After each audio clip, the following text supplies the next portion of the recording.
And welcome to the Breeders' Cup Preview Show, Day 1 edition. Today we're focusing exclusively on Friday's lineup, diving into each race with insights on the top contenders, race strategies, and the potential standout performances. So my guest today is Darin Zoccali, Head of Loyalty and Retention at TwinSpires, of course, the division of CDI. And Darin, what is up? It's really good to have you on the show.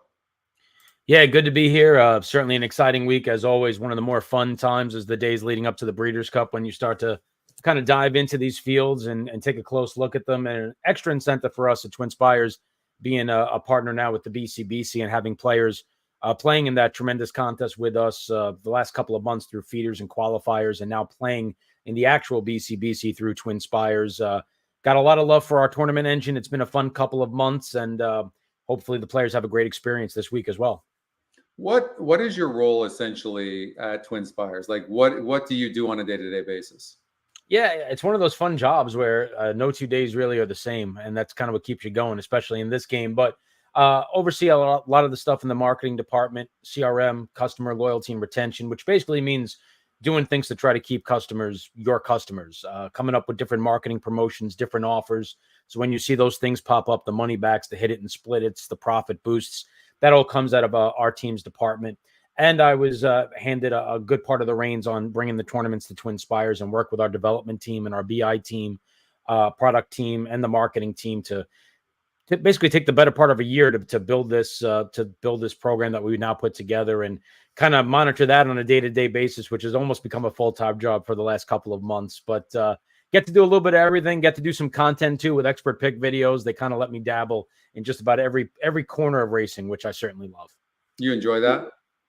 Yeah, I mean, it's kind of how I got my start. I mean, back in 2004, 2005 at the Meadowlands racetrack, I got my foot in the door doing what was back then the infancy of podcasts on the Meadowlands racetrack website, and then kind of graduated to doing the TV show on the harness racing side with the legendary and the late Sam McKee.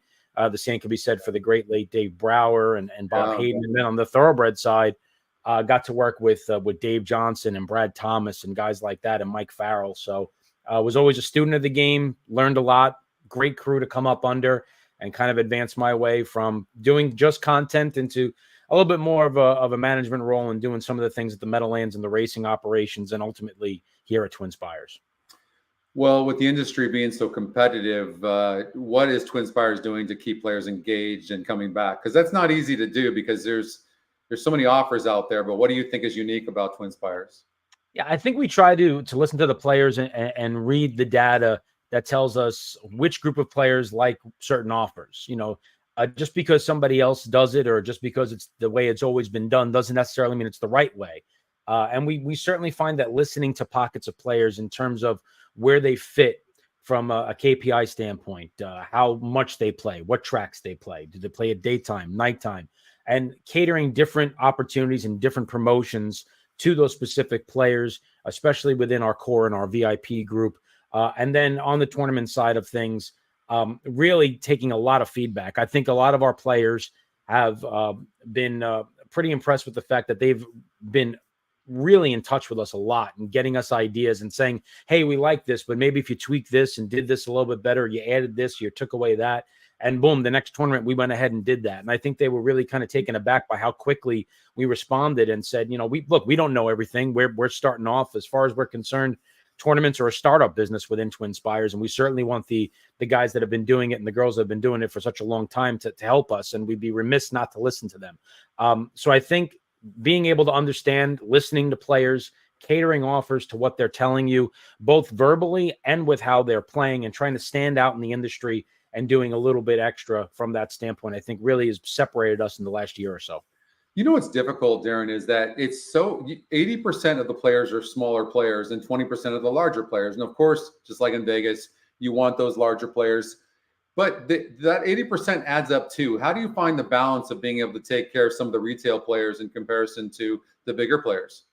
Yeah, it's a great question. And they definitely have different needs. And I think you need to understand that what necessarily works for an everyday, you know, step over a guy having a heart attack so you don't get shut out at the window player is different than a guy who just kind of steps in and likes to bet occasionally, not overwhelming them with intimidating promotions. You know, a more casual player may not want to pick 5, hit it and split it, because a pick 5 is an intimidating wager to them. Yeah. And kind of getting down to basics and giving them incentives on simple win bets and exacta bonuses, daily double bonuses, giving them offers on tracks that they like. One of the things that we do on Tuesday is we give 10 times rewards points to the track that you bet the most on. So you're literally telling us which track you like based on your wagering dollars, and we take that track and we multiply the points earned by 10, because that's the track that you tell us with your wagering that you like. Doing stuff like that, really catering to the player down to that kind of a level, I think really helps us, and it separates out us being able to understand what the everyday players want versus the guys that kind of come and go a little bit. Yeah.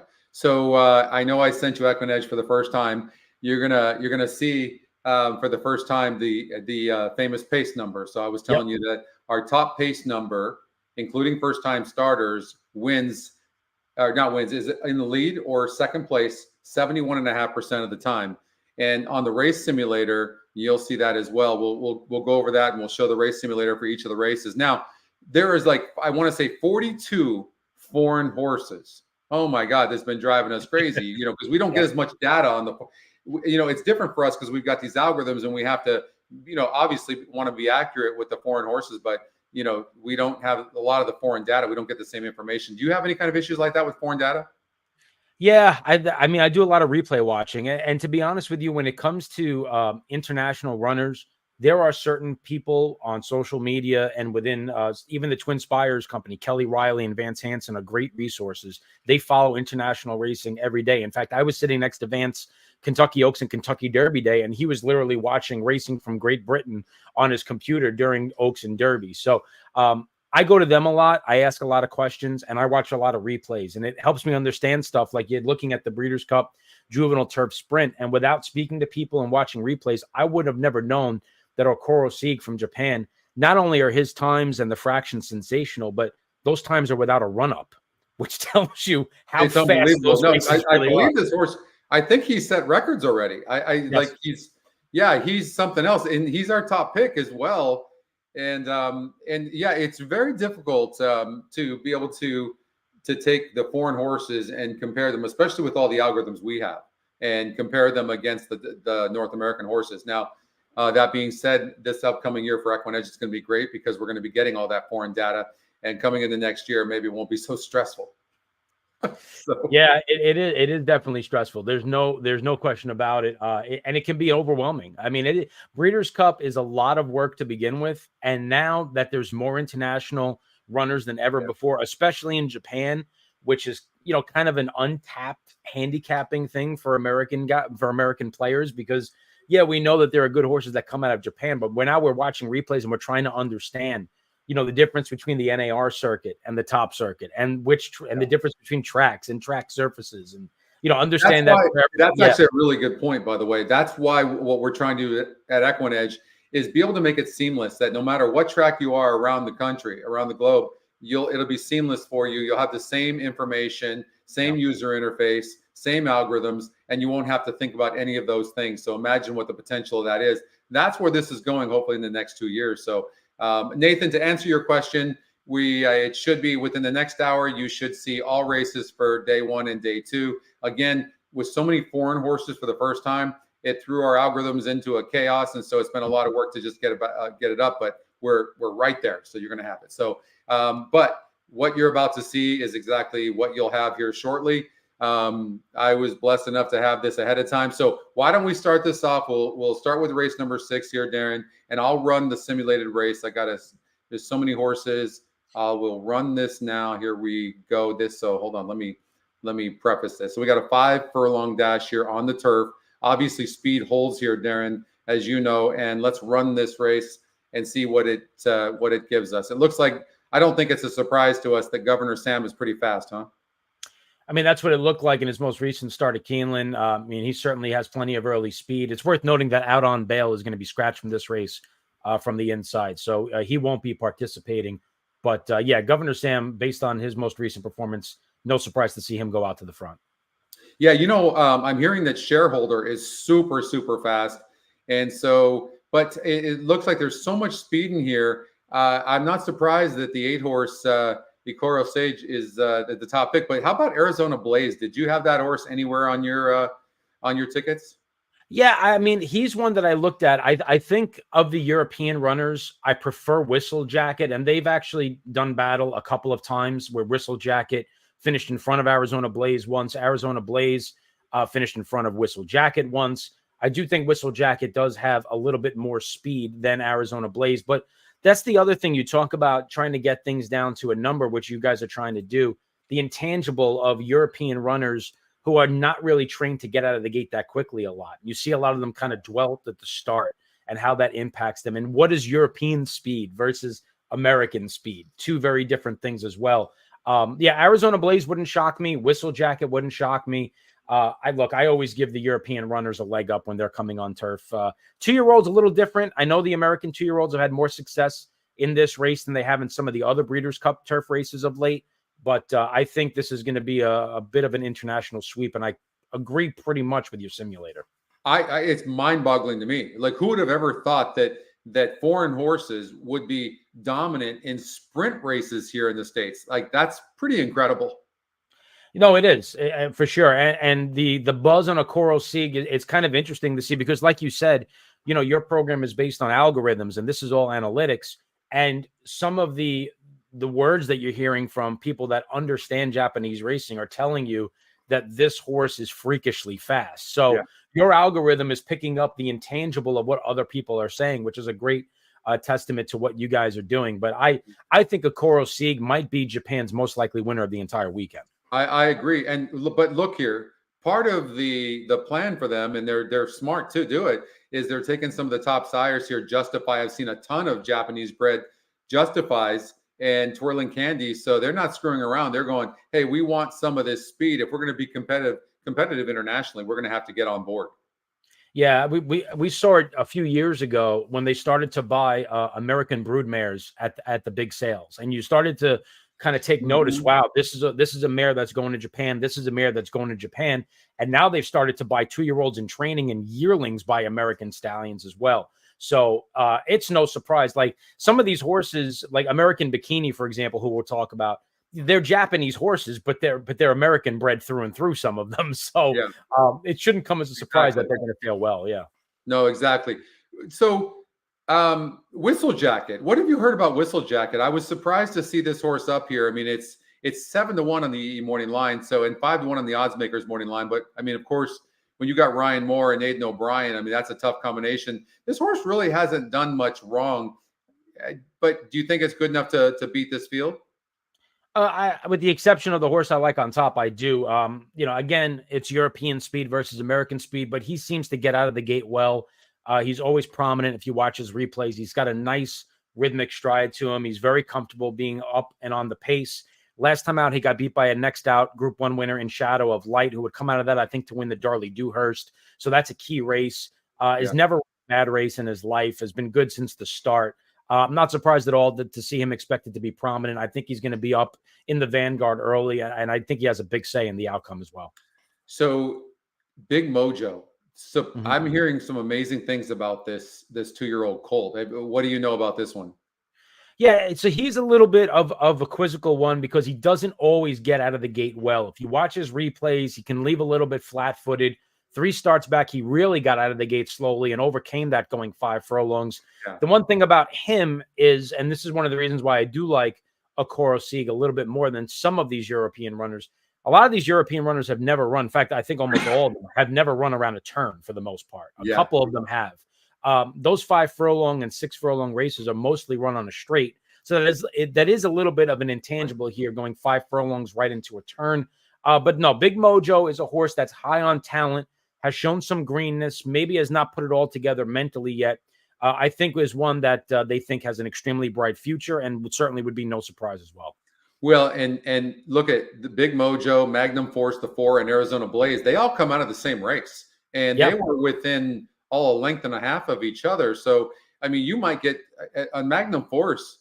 There's some speed in here. This horse could set a really nice trip, and you could end up getting 15, 20 to 1 on this horse.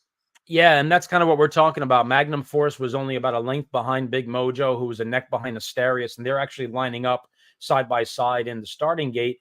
And again, it goes to, which of these is going to get the trip, who's going to get out of the gate well. Asterius seems to have a lot of early speed. It's interesting if you go back and you watch her race 3 starts back. He kind of washed out prior to the race and still ran extremely well, beaten less than a length. Which one of these is going to show the speed? Which one is going to get the trip? They seem to all be pretty much interchangeable with one another. So you kind of have to go value shopping amongst them. It's just really neat. I'm looking forward to seeing Ikoro Siege run. I mean, it should be a lot of fun. I mean, this is maybe, we have a Japanese horse that's actually our top pick. It's going to be surprising to you. I was looking at it earlier, but this one is going to be the horse to beat on paper for sure. And okay, let's hit up. We got to race number 6, the Breeders' Cup Juvenile Turf Sprint. Let's go to race number 7, which of course is the Breeders' Cup Juvenile Fillies. I can't even, Darren, to tell you I love Immersive is an understatement. Wow.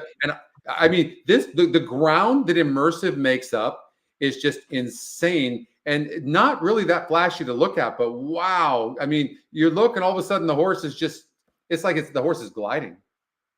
Yeah, got that typical look for a for a horse for Brad Cox and Godolphin, who also have Good Cheer, who looks like she might be one of the top 2-year-old fillies. She ran in the Rags to Riches just the other day at Churchill. She's run very strong figures on the Ragas and back-to-back pair-ups. I think that was probably aided a little bit by how the move that she made last time coming wide. She has shown some greenness at times. She did duck in a little bit in the stretch, but obviously she's extremely high on talent.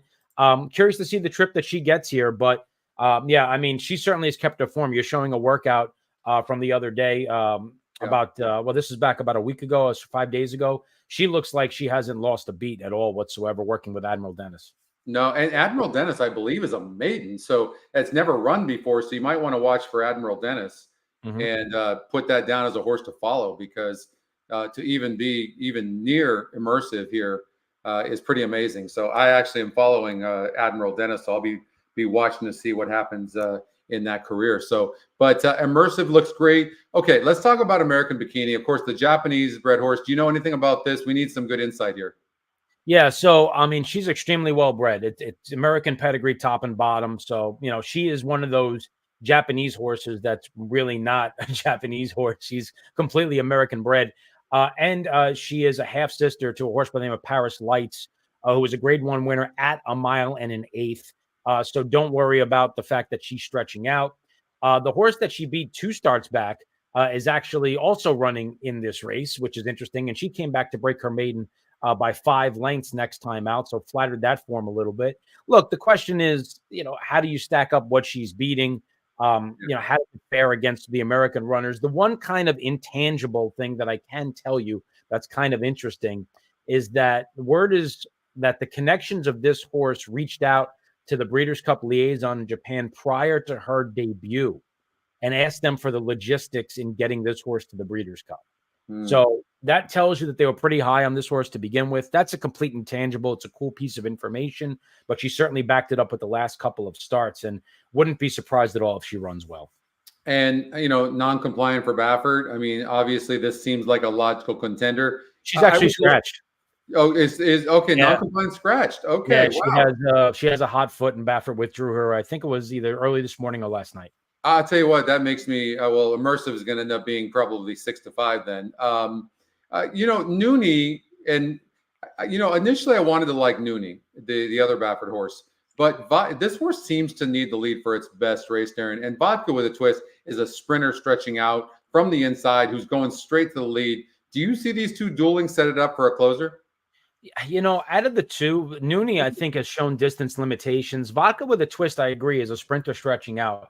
At 20-1, I was thoroughly impressed, though, with her performance in her most recent race, where I know she got beat, but she had every right to just fold up shop there and back up. And she did not. I mean, she fought all the way down to the wire, and I thought it was a really solid performance. She's going to show speed from the inside. No question about it. I fully expect her to go to the front. Noonie is likely to show the speed. If they do duel, it's going to set things up for a horse like Immersive. But of the two, I actually prefer Vodka with a twist just because she's shown me more willingness to fight, whereas Noonie has kind of folded up shop a couple of times. Yeah, this track though can be really difficult. It's most tracks kind of favor speed, but it's very hard on horses as well. And you better be really, really fit in order to go that distance. So that's why I even though the horse is 9-1 in the Eat Morning line, I'm playing against it because I think Noonie needs a lead. Noonie is a nice horse who's a graded place, grade 2 placed horse. So I think that Noonie's going and Vodka with a twist is going, and that's why I see Immersive Darren saving ground on the inside. But how about this Japanese bred, Otomano Shako? This horse actually, I think this horse can run a good race. It's 20-1 on the morning line, but I think this horse might be better than this horse is getting credit for. Yeah, I mean, certainly responded last time out. She was beaten 7 lengths by American Bikini back in July and then came out of that race to run obviously the best race of her career. It set off at odds of 1-9 that day. So she did what she was expected. She's also a Japanese runner with a pure American pedigree. She was purchased out of the Keeneland yearling sale for $200,000, daughter of Speightstown. Big ask, stretching out from 6 furlongs here to 1.16 miles. So that's definitely a little bit of a question mark. And of the two, American Bikini is certainly the more accomplished, but Otomano Shako is going to be about 4 or 5 times the price. No doubt about it. Otomano Shako went on the shelf after that race against American Bikini, who I believe set a track record that day. So no doubt about it. Like American Bikini is the real deal. No doubt about it. Maybe as a price horse, it ends up being the EquinEdge long shot. Maybe you want to watch for that, but it's going to be an interesting race. Scottish Lassie is on the outside. I don't like that draw, but the 7 is getting scratched. It's 8-1 in the EquinEdge morning line. Maybe this horse gets overbet. What do you think? She is one of the more like wild card horses.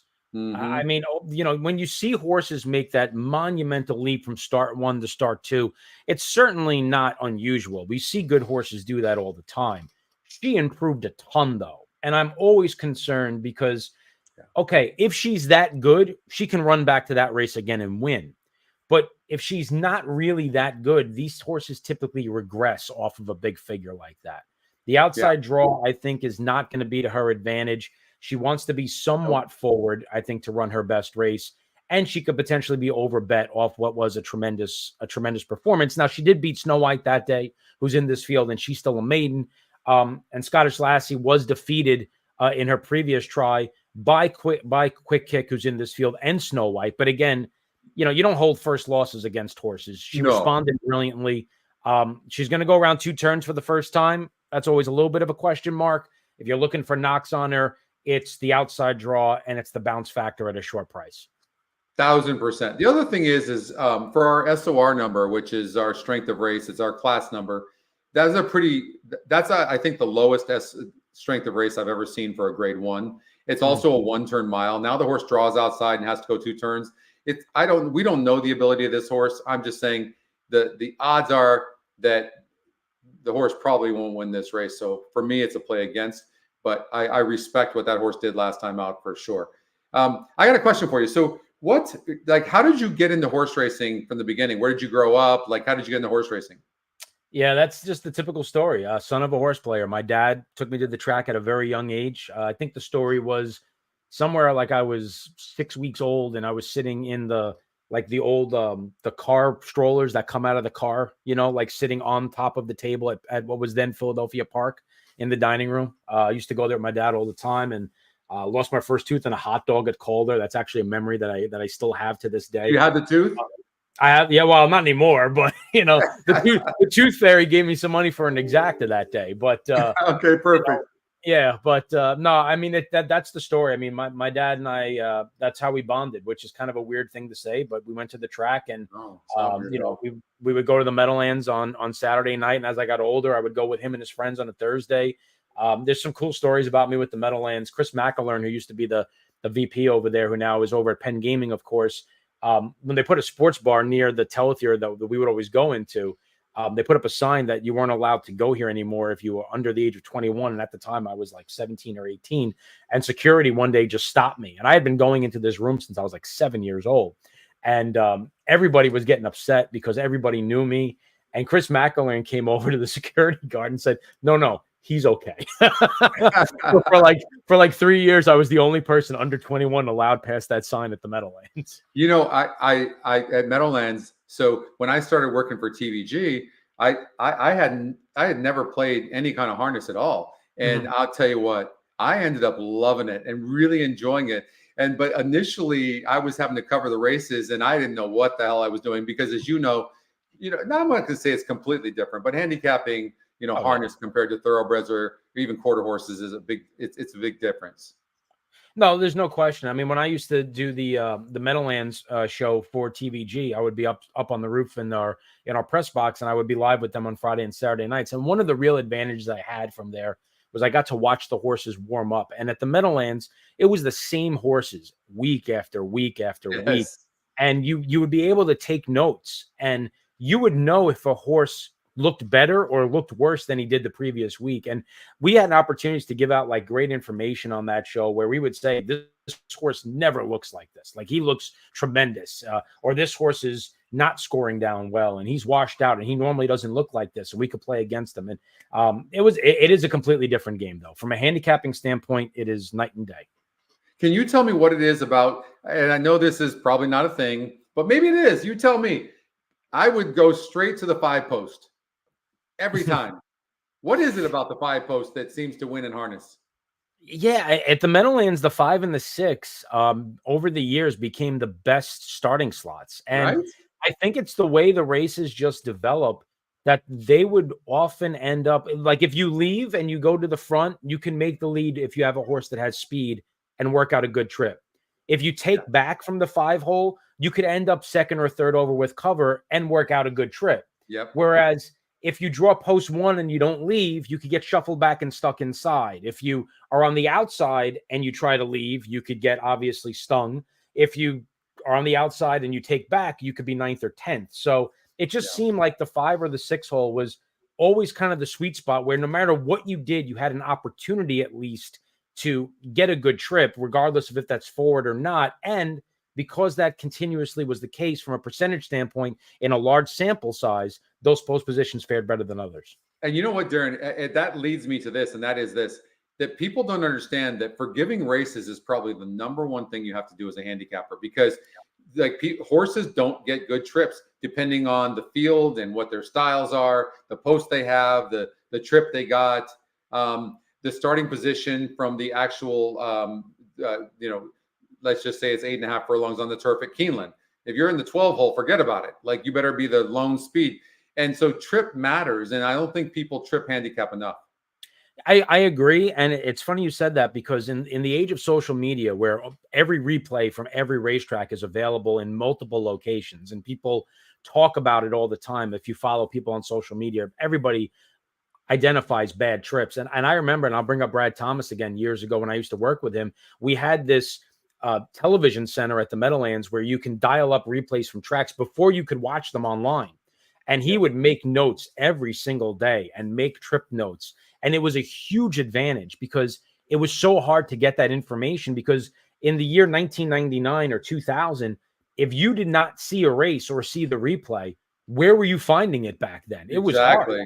It was hard. Exactly. So it was a huge advantage. Whereas now that information is available everywhere to everybody. Are you a pace makes the race type of handicapper? I mean, that depends on the race. Like, for example, I'll just quickly shout out like the Breeders' Cup Filly and Mare Turf.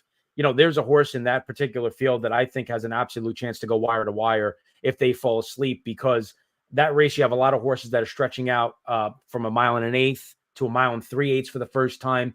A lot of talk about the distance changing, and full count Felicia went wire to wire in the EP tail going 1 1/4, and there's no other speed in the race.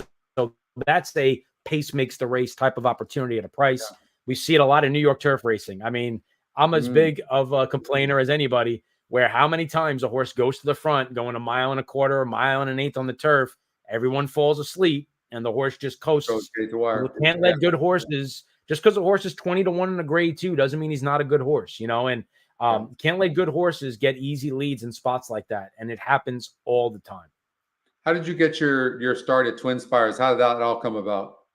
Yeah, when I left TVG, I reached out to Ed DeRosa, and they, obviously knew me for a long time, gave me an opportunity to come in did some stuff on the sports betting side, did some stuff on the racing side in the beginning, but obviously my background is in racing. So just kind of migrated from there and grew and given me more and more opportunities. But for me, working for this company is like working for the Yankees. To be a part of the Churchill Downs organization is tremendous. And I just can't, I tell all my friends, if you would have told me 20 years ago that I'd be in this position working for a company owned by Churchill Downs, it is like somebody, growing up and saying, I want to be shortstop for the Yankees. And it actually happens. Oh, that's awesome. I love to hear that. All right. So let's, we got race number 8 we're going to now. Yep. Okay. Let's run the race simulator. Here we go.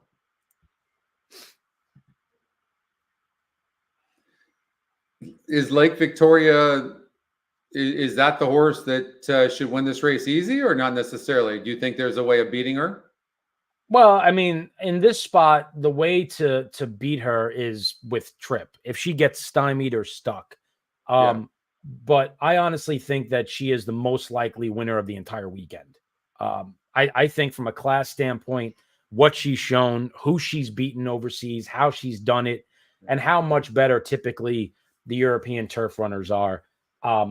If she gets a good trip and loses, I will be extremely surprised. Yeah. And I don't like to pick favorites, but this is the favorite that I think you're going to have a really hard time beating. So we've got Aiden O'Brien, who also has the 8 horse. And, this horse ended up being the EquinEdge second pick. Can you make a case for this 2-year-old filly? Yeah, I think you can. I mean, she's beaten Fiery Lucy twice, who she's encountering here once again. She's got a little bit of tactical speed. She's run a couple of times if you watch her replays where she's been forward, but she's shown versatility. I mean, obviously the big sell against is Ryan Moore is obviously going to opt off and ride Lake Victoria. So he obviously thinks that Lake Victoria is a better horse. And you'd be silly not to think that based on paper. But if Lake Victoria were to somehow not get a good trip, get stuck down inside, Heaven's Gate has been favored at a very short price in each of her last 4 starts.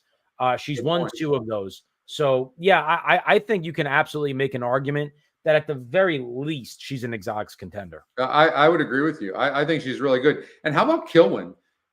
Kilwin here has done nothing wrong in the last couple of races, just from what I understand, working out like a champ.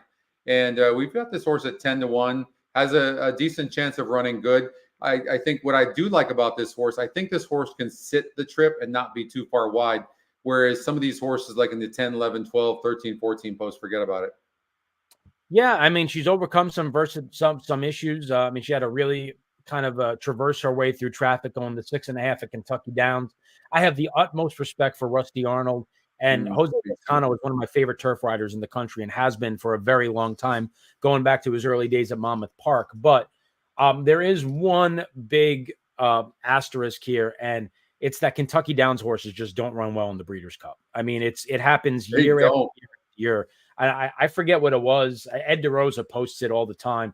They're like literally like 0 for 83 or something like that. I mean, wow. It is that wild. How they come out of here and just don't perform well. And if you watch Keeneland, for the most part, they don't perform well at Keeneland coming out of there either. Whatever it is, the form just does not translate. A horse I really, really like a lot, but I'm not going to play it from that post. But maybe this horse, look at 9-2 on Mayday Ready.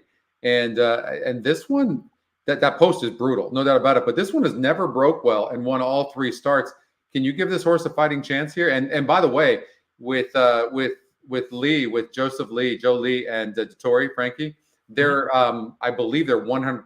Let's look at the jockey trainer combination. But I do believe I read, look at it. In 3 starts, they won all starts. What do you think about that 12 post here and Mayday Ready? I don't think it hurts her as much as others because of her running style. She's going to drop back and make one run, which I think probably would have been her approach from pretty much anywhere. I was extremely impressed with her effort in the Jessamine because if you watch the replay at the start, she really got sandwiched hard. She got in a lot of traffic and got into a lot of contact with the horse that ran 3rd that day, who was the 4-5 favorite. And you could argue that both Mayday Ready and that horse, Destino d'Oro, actually ran better than Totally Justified, who had a dream trip that day and was in a 3-horse photo with them on the wire. So, yeah, I was extremely impressed with her performance in the Jessamine. Her figures are on the lighter side. She's one of those that have actually bucked the Kentucky Downs to Keeneland trend. But she fights for every inch. She's overcome a lot in some of her races, and she's never lost a race, and she's 20-1. So if you're going to like her, I'm certainly not going to talk you off of her. Is Lake Victoria going to be a single for you? Yeah, for the most part. Yeah, I don't see any way, because if I try to beat her, I can make a case for 4 or 5 horses, and that just explodes the multi-race exotic tickets. So, and I'm going to have enough of an opinion to kind of fade favorites in other spots where I can build the value elsewhere and not spread against a favorite that I think is going to be very tough to beat, which is often just kind of wasteful spending. I agree. So what are you guys going to do for Breeders' Cup for your customers as far as specials go for Breeders' Cup? Yeah, we're going to have a money back offer on all the Breeders' Cup races. So at TwinSpires, up to $10, if you run second or third, assuming all these races have at least 8 horses, you'll get second and third back. And so far they all do. Gives you a little bit of insurance. It kind of is something that the players that show up for only the big events, I think, can really latch on to. They feel a little bit more secure in the wager. They don't feel as badly if the horse gets beat. Look, I'm a proponent of incentivizing winning. I love giving people bonuses and extra money on profit boosts and win bonuses, but I also understand that in these types of scenarios, your typical player is not necessarily you or I. There's a lot of people that come in on days like this that only play 5 days a year, and their mindset's a little bit different, like we talked about before. So we want to make sure that we give something to everybody. So there will be a money back offer at TwinSpires on every single Breeders' Cup race. So what do you do specifically for, let's just say, a player that's only playing 2 or 3 times a year? I mean, is there anything you can do to get them to maybe want to play a little bit more? Yeah, I mean, we do a lot of analytics and looking at their behavior. Do they only come back for the Triple Crown? And if they only come back for the Triple Crown, what can we do to kind of extend them outward from the Triple Crown? And we will give them different offers it's nice to see you back. We'd love for you to get to the Preakness. We'll offer you this. We'll give you that. If you get this far, come back for the Belmont, play in between the Preakness and the Belmont. There's a lot of things you could do. And it's a bit of a difficult thing because, like, the Kentucky Derby is the race that people that only bet one horse race a year bet. And no matter what you do, there's going to be players that you just have no chance of kind of re-engaging until next year's Derby. So if you get a very small percentage to do it, just a small percentage, it makes a lot of a difference. You know what I've genuinely always felt though, Darren, and that is this: it's like driving in the passenger seat. If you're not driving yourself, then you don't have a clue. So when you go to, let's just say, a special event and you go to the track, like, it is so much fun. And but you don't know what you're doing, and that's one of the reasons why I created EquinEdge in the first place. Was because I wanted people to be able to have something a little bit more simpler that they could do on their own, so it would take, if you will. Yeah, I feel the same way with a lot of my friends that they like racing and they like to go, and I'll take them out to Monmouth for a day, or we'll go to the Meadowlands, one night. But it's always the same thing. All right, we're just all going to throw in a couple $100, and Darren, just tell us what we're rooting for. Exactly. And I get it. I get it. But I certainly want them to understand how to read a racing form, how to read a program as well. And that's the challenge. The challenge is kind of taking it from, I like going to the track with the guy that knows what he's doing, to I want to go to the track and be somebody that knows what they're doing. So that's the really difficult bridge from one to the other, for sure. Well, if I may, it's one of the reasons why we created EquinEdge, is because you can literally handicap a race confidently in a minute or two, that fast, right? Now, there is a learning curve for sure. But once you use it and you get it, you're like, wow, is this so easy? But, and I liken this to, I'll give you an example. So if you look at Formula One, look what they did with just marketing, and they did the Netflix series and these things. You and I both know, no disrespect to anybody that loves Formula One, horse racing is a lot more fun than Formula One. So if they can do it, we can do it. The valid point. Yeah, it's a lot. It takes a lot less time to go around a racetrack once than 150 times for sure. Exactly. So I get that. But yeah, it's like fantasy football. I say to my friends all the time, I've literally been playing fantasy football since I was 14 years old, when you had to look at the box score and add up the stats manually and figure out who won from week to week.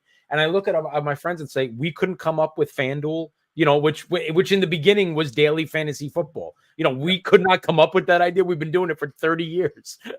Exactly. So, okay, let me ask a question. With Breeders' Cup races, how do you approach these things? Because like the races are so competitive, each one of them, Darren, as you know, like how do you go in approaching going, it's one thing going and playing every race and just having action, but how do you go in with a plan going, I'm going to make some money today in the Breeders' Cup? How do you do it? I don't divert from what I do any other day. I'm one of the types that says, look, it's obviously the best horses in the world all converging into 2 days. So the races are much more difficult. There's not a bad horse running. This is not a $5,000 claimer, but I trust my handicapping. I trust what I've been doing since I was a kid, and I apply the same logic. That means that whatever I do for a Thursday at Churchill Downs, I do for a Breeders' Cup. And that's my advice to somebody, workouts are a huge thing going into the Kentucky Derby, going into the Breeders' Cup, reading clocker reports. And I'm not saying that it's not valuable information. It is. But if you don't normally use it, why are you changing what you're doing now? If you don't look up workout reports and clocker reports and watch workouts for a regular day of racing, why are you going to do it for the Breeders' Cup? Because you're not doing it each and every time. So you don't even know what you're looking at if you're watching a workout, Exactly. Exactly. So my advice is always don't get away from what you feel makes you a successful handicapper just because it's a big day of racing. And the other thing I'll say, and look, I work for a betting company. They never want me to say don't bet a race, but I'll say this: trust your opinion and invest more heavily into your better opinion. If the Breeders' Cup Classic is a race that you have no clue what's going to happen and you don't feel confident at all, don't invest a large amount of your bankroll in the Breeders' Cup Classic just because it's the $7 million race. If your best opinion is in an allowance race in race 2, your bankroll should follow that opinion. So that I'm one of those types where I say, trust your instincts, trust what's gotten you here, and don't diverge from it just because it's a Breeders' Cup day. All right. I happen to love a horse here a lot. And okay. And there is a lot of speed in here, a lot of speed. Now, East Avenue is no joke. I think East Avenue is for real. You can see his past performances, last 2 of them, but he's the real deal. He went gate to wire at Keeneland, and look at my note, beast. I mean, he's just a beast, but that's not the actual horse I like. So let's run this race. Okay, here we go. All right, so you're going to see Getaway Car, the Baffert. I think this is a Baffert, is pretty darn fast as well. And I think Baffert has Citizen Bull, Gaming. So, maybe they're going to use Getaway Car to push East Avenue and set it up for maybe Citizen Bull and Gaming. Although I think for us, the breeding metric, the GSR, which stands for genetic strength rating, is dropping a lot. So I'm not sure Gaming wants to go this distance. But right there, you see that move, Chancer McPatrick. I love this 10 horse. Did you see that race over at Belmont at Aqueduct last time out? Yeah, I agree with you. He's my top selection here as well for all the reasons that you said. A lot of the California horses have speed.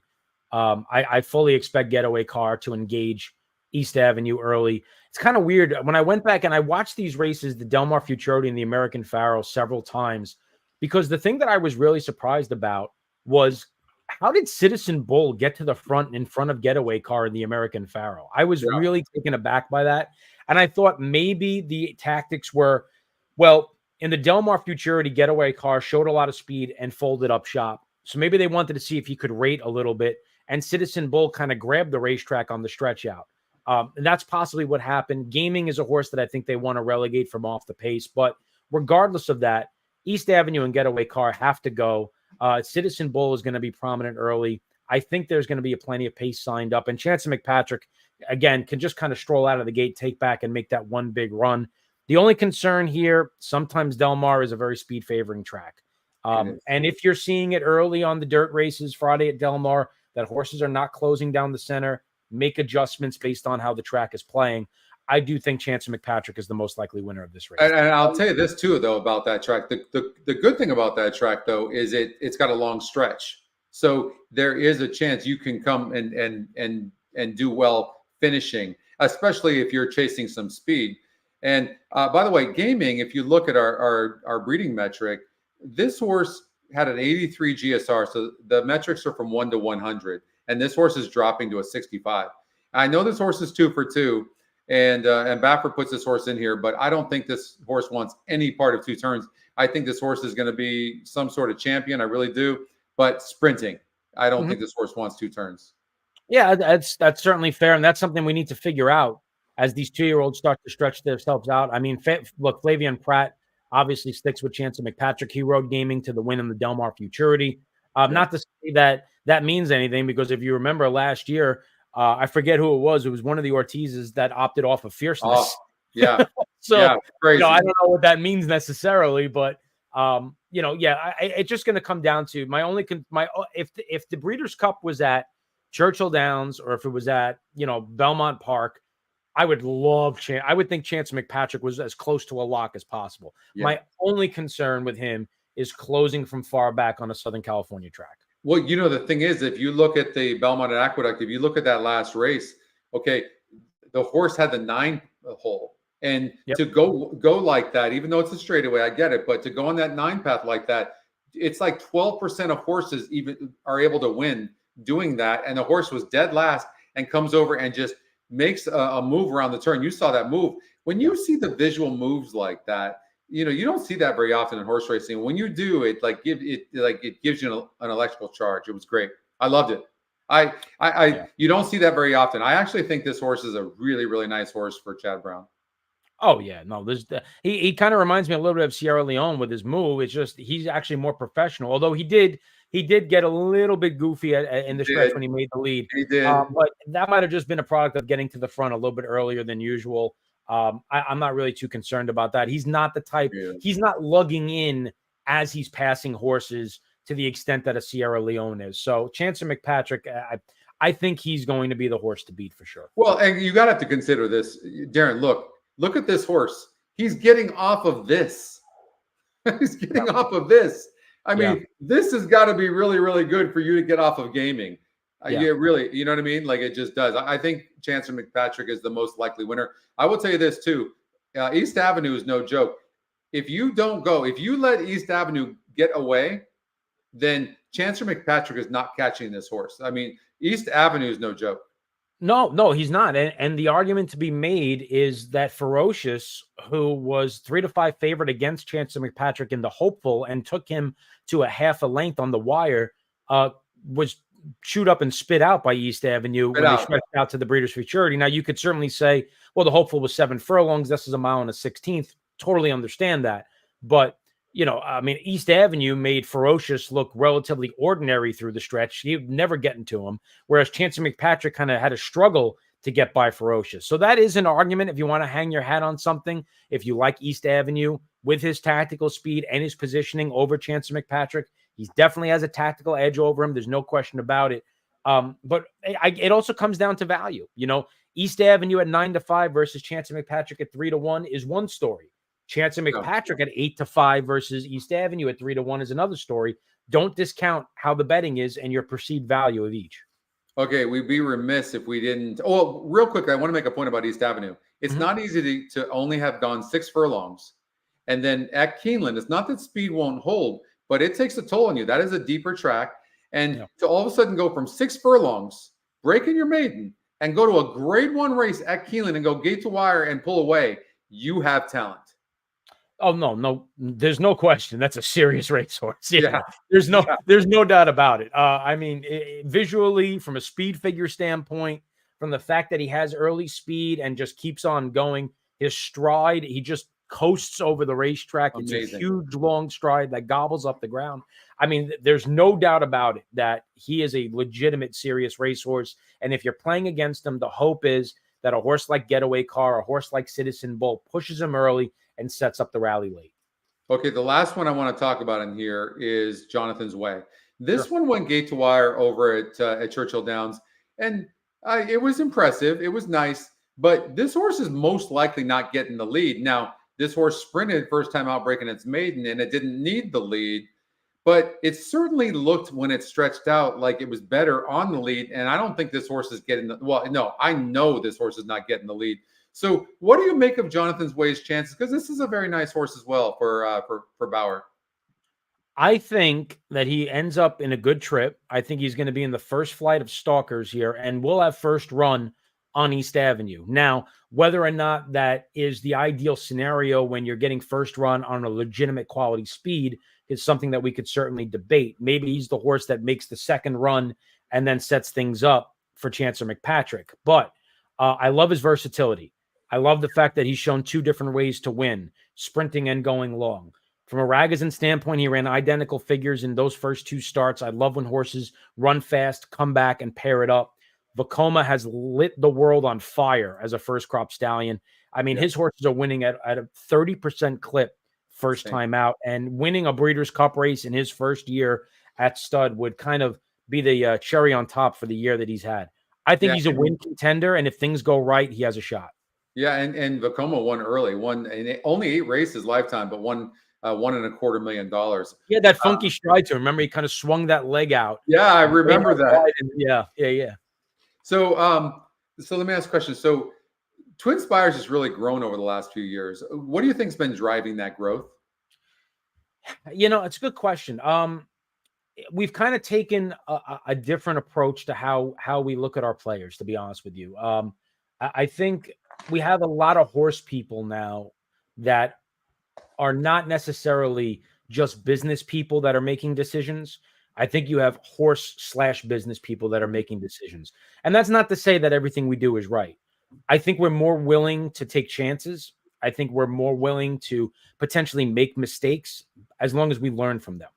And I think we're more willing now to listen to our players. And again, not to say that everything we do is right. And I've certainly learned from the very beginning in racing that just when you think you have it figured out, you find out that you got a whole lot more to learn. And that certainly is true in the world of advanced deposit wagering. But I do think that we have had, and it's a testament to the fact that our leadership team has given us the confidence to say, don't be afraid to try things. If something fails, you're not going to find out if it works or not, without trying it. As long as we learn from it and we adapt and we adjust. And I think we've kind of been able to do that. I noticed somebody mentioned the bet share. The bet share is a really cool tip feature that TwinSpires has where you can put together a wager, a pick 4, a pick 5. You could promote it on social media. You can invite your friends, and other people can buy shares in the ticket and hopefully share in the winning with you, which gives you an opportunity to maybe put together a bigger ticket, get more people involved. I think that's certainly something unique to TwinSpires that has helped. I think our promotions have really helped. We've invested a lot of money into giving back to the players. I think our approach with VIPs has really kind of taken a turn the last couple of years as well. And now with tournaments. And we have a bunch of new products coming as well. You're going to see a new, improved, revamped reward system. And when I say revamped, better for the player. Let me tell you what I experienced myself. I play with Express Bet and they're great. That being said, but I've also dealt with a lot of companies that there's some big players out there. But what they do, and I love what you said about your management that's just saying, hey, take some chances. It's so important for them to do that and go, we trust our team, take some risks, we'll evaluate them and go, okay, we don't want to continue to do that or we want to do this. But one of the things is that we do in horse racing that's so antiquated is you might have a player that goes, I bet $40,000 a month. And the ADW says, well, you have to prove that first. Well, why would the person leave where they're at to go to that ADW and prove it? Does that make sense? So do you deal with it? I'm sure you deal with that every day. Yeah, I will say that from the VIP standpoint, sure, that happens a lot. But from us, it's not necessarily a prove the handle standpoint. Because look, let's pull back the curtain. If you're betting $40,000 a month, you're looking for a rebate. I mean, let's call it what it is. You're looking for a rebate. And there's nothing wrong with rebates. The question that we need to figure out though is what your yield is. What is your revenue to the company? Are you worth 9% to the company based on your wagers and where you live? Are you worth 5%? Are you worth 12%? The same player that wagers in a source market area close to Gulfstream Park in Florida and makes the exact same bets as somebody who lives in Louisiana and have two completely different values to the company. No doubt. And so it's not really about what you bet. It's about, okay, what do you bet? Plus, what is your yield to the company? What can we give back to you where we're sharing in the growth together? Because obviously we can't be upside down on a player where you're making bets and we're literally losing money on the player. So for us, it's more from a standpoint of identifying what a player's value is based on where they are, the types of bets, rather than just the sheer volume of handle. I think your job is invaluable, honestly. Like if for somebody that would do a good job and make a customer feel, I don't think a customer necessarily is like, okay, you know what? It's just about the numbers. That's it. I don't think they're about that. I think people want to feel like you appreciate them or feel special. I think that's what it's about. Yeah, and like I just saw somebody just put, can we get some Los Al quarter promotions? That is something that's now the second person that has mentioned that to me, and it is something that we are going to take a look at. You know, quarter horse racing has a following. Los Al obviously has the biggest handle of the quarter horse tracks for the most part, and I've seen that request a couple of times, and that's just something that now I will take back to my team, and we will go back and look at Los Al quarter horse handle and say, okay, what can we do? It doesn't have to be something crazy over the top, but what can we do to separate ourselves and give that player what he's looking for? Okay, before we get to race 10, I do have a question. Is there a horse, which horse, so we can look at this and it could be on Sunday and that's fine, but which horse are you most excited about watching at Breeders' Cup or even betting for that matter? You're talking about between both days? Between both days. I'll say the horse that I'm most excited about is Forever Young. Because I think he should have been the Kentucky Derby winner. And I think that he is going to get a good setup from the rail, and he's going to get every opportunity to win the race. And I'm most excited for him. I'm a little bit worried about what his price is going to be.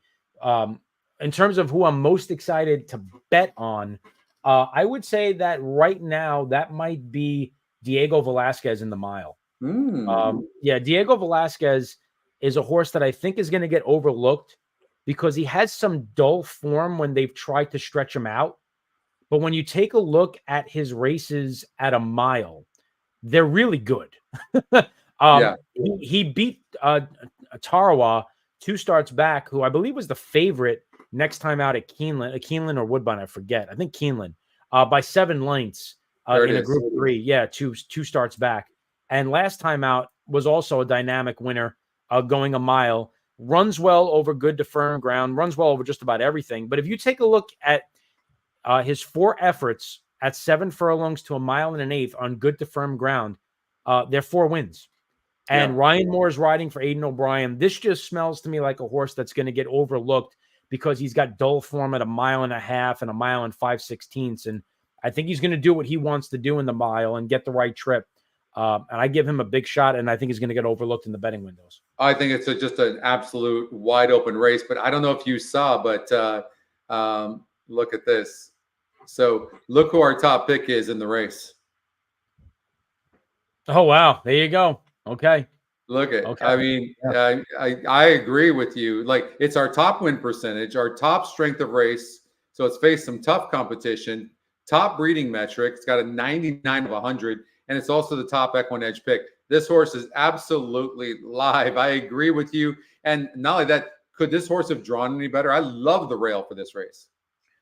Well, I mean, he's never run a bad race in his life. I cannot see a situation where this horse runs poorly. I've seen him overcome everything. You know, in the Saudi Derby, he got off to a slow start. He was 52 wide on the far turn. He was going a distance of ground shorter than he wants to, and chased down legitimate American dirt sprint speed in Bookham Dano. Then he ran in the Kentucky Derby, was knocked sideways in the stretch several times by Sierra Leone. He is a horse that just does not stop coming. Like there's just no scenario where I see him not running past horses in the stretch. And if he gets a clear run, I think he's the winner of the race. I think he's the best horse in the race. I hope you're right. I hope you're right.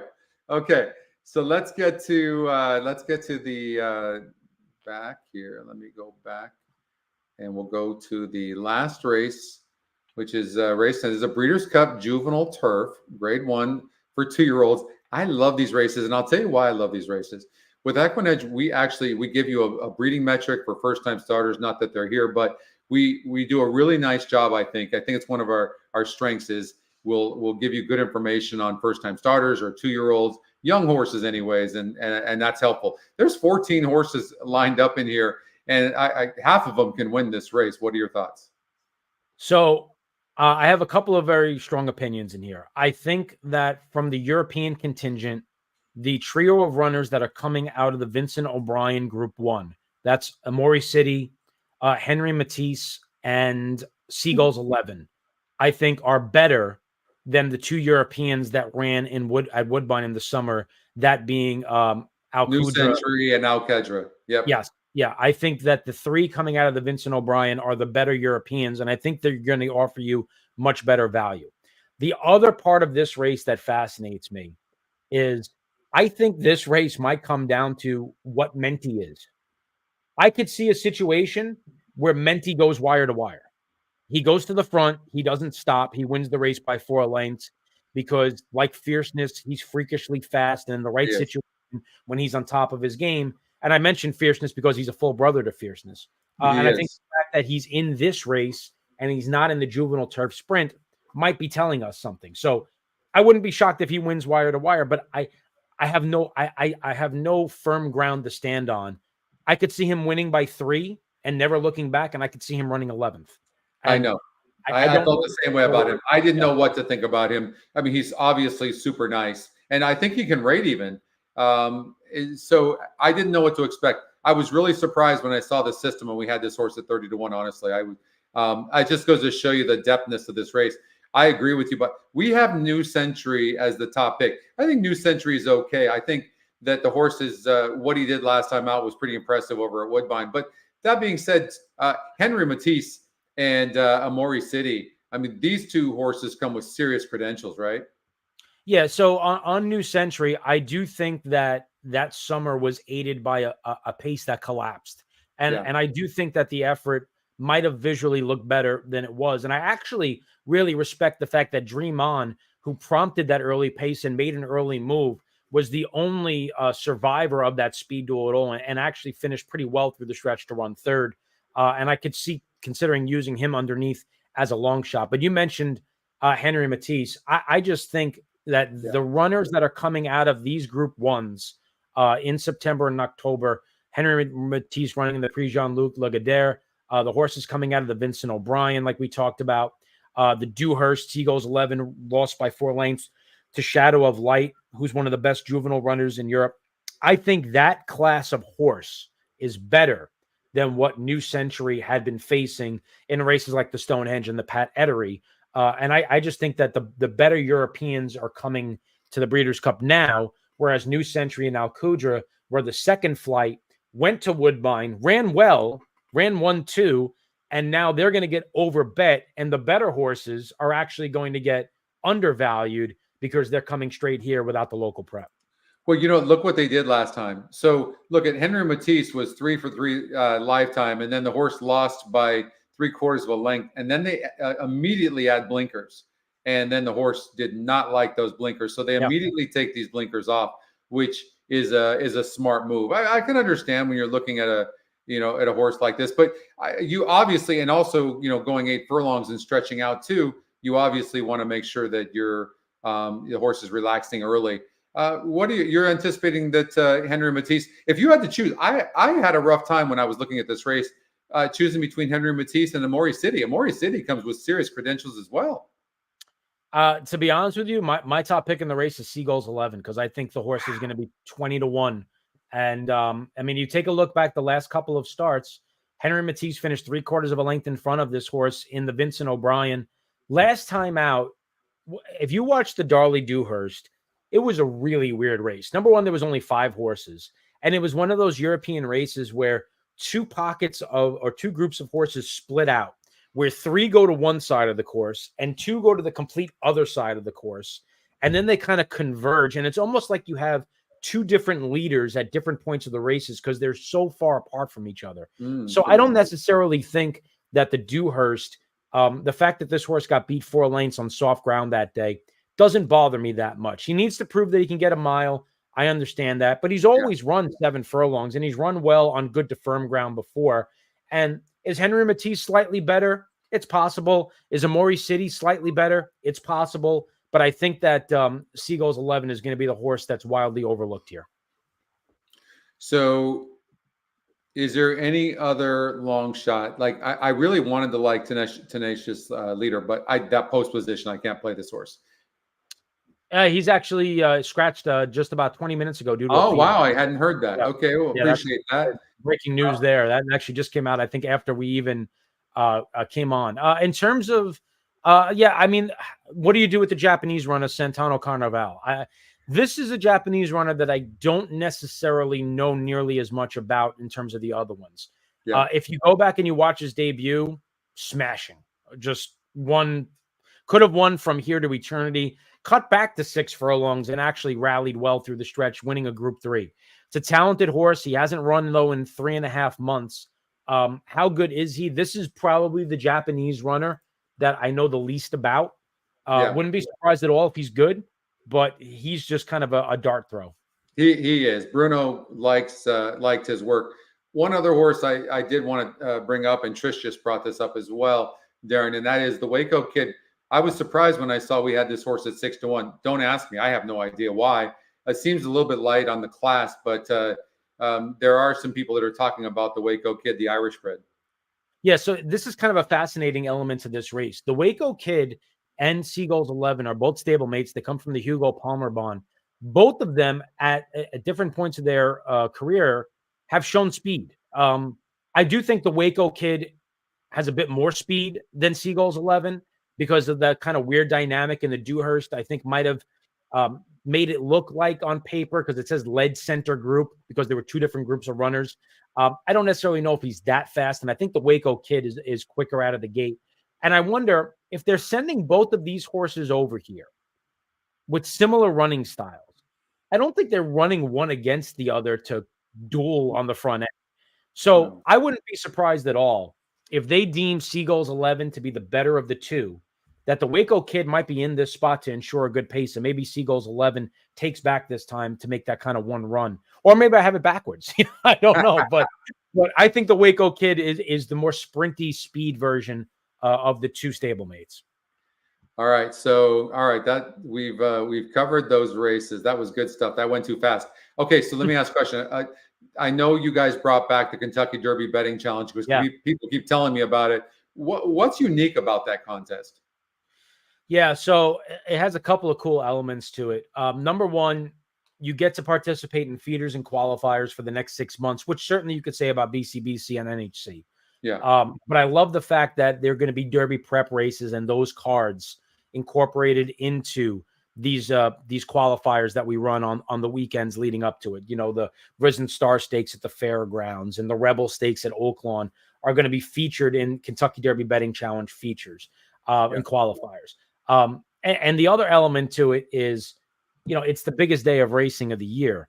And you have a whole week of Churchill Downs where you're going to have last chance feeders and qualifiers. It's going to add a lot of excitement, a lot of buzz to the week. And we're guaranteeing the prize pool at $250,000. Nice. Doesn't mean that we're limited to that.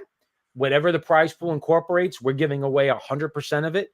And if we see a bigger response and we have more people kind of going through these qualifiers than we've figured out mathematically what we expect, we might certainly bump that guaranteed pool up. And we'd love the opportunity to do that. I think it's going to be a really cool element to what is the best day of racing and the most exciting day of racing of the year. And I think it's going to be the one thing I will say about the Kentucky Derby Betting Challenge for the first year. This is the first year. There's a lot of things that we need to learn about it. This is going to be a process for us. This is not a finished product. Just because it looks one way in 2025 doesn't mean it's going to look that way in 2026. It will expand, it will grow, it will incorporate other elements to it. But it's hopefully going to be considered a major in terms of the tournament, the tournament world, like the BCBC and like the NHC. And, we can get a small piece of that pie. Big goals. I think, and I liken us to that. And that is, we have a wonderful community. And that is because I think anyways, we communicate with the customers. We listen to them and what they want. We communicate with them. Part of the chat has been great, as you can see with people, like they really get involved in what we're doing, but they also see that we're not necessarily set. Like we're always trying to figure out how to get better and do more and offer more. And I think that's all people want, and they want to be heard. And it sounds like you guys are doing that. It's pretty cool to see. I appreciate you hanging with us and coming on today. Yeah, no, it's my pleasure. I'm always happy to talk Breeders' Cup. It's great to see your product in live action. I hope everybody listening had some great information. You see my Twitter handle there. Be sure to hit me up if you have any questions beyond just the Friday. I'll be happy to talk racing and talk handicapping with anybody, and especially if you have any questions related to TwinSpires, tournaments, promotions, or anything of that nature. And before we let you go, Darren, the Kentucky Derby betting challenge, if somebody wants to get involved in that, where would they go? Is there a link, or where would they go? Sure. So go to twinspires.com. On the top of the screen, we have a tournament banner. You can go to the list of tournaments. The Kentucky Derby betting challenge is already listed. We already have our first entry who got in through a qualifier this past weekend. Christy Moore, who I believe you guys know very well. Very well. So you just go to tournaments, go to KDBC, and then all the way leading up to it, every day you will see KDBC feeder, KDBC feeder, KDBC qualifier. We run them at different racetracks. Obviously, a heavy focus on Churchill Downs throughout the month of November. But going into the winter, Oaklawn, Fairgrounds, Turfway. If you like the early in the week tracks, Parks will be involved as well. So pick your favorite track, pick your favorite format, your best price point, and just keep checking the tournaments page there because they're constantly updating and adding to the schedule. Well, I'll tell you what, by the way, Christy Moore is one of the top handicappers I have ever seen. And not only that, an even better person. So yeah, watch for her and follow Christy Moore. Make sure to follow Darren. Darren, we got to have you on again. That went by too fast. Really enjoyed having you on. So really appreciate it. I appreciate it very much. It's a pleasure to talk shop with you and talk racing and a couple of strolls down memory lane. But best of luck to everybody in the Breeders' Cup. Whoever you wager on, have fun. Enjoy a couple of great days of racing. All right, that's going to wrap up our day one preview. And don't forget, tonight at 8:30 Eastern time, the Breeders' Cup Future Stars preview show with Oldie and Chris. And enjoy the races and best of luck. And we've got races all weekend long. If you want to know more about them, all you have to do is go to YouTube, press the bell, and you can follow us. Thank you very much, everybody. We'll see you soon.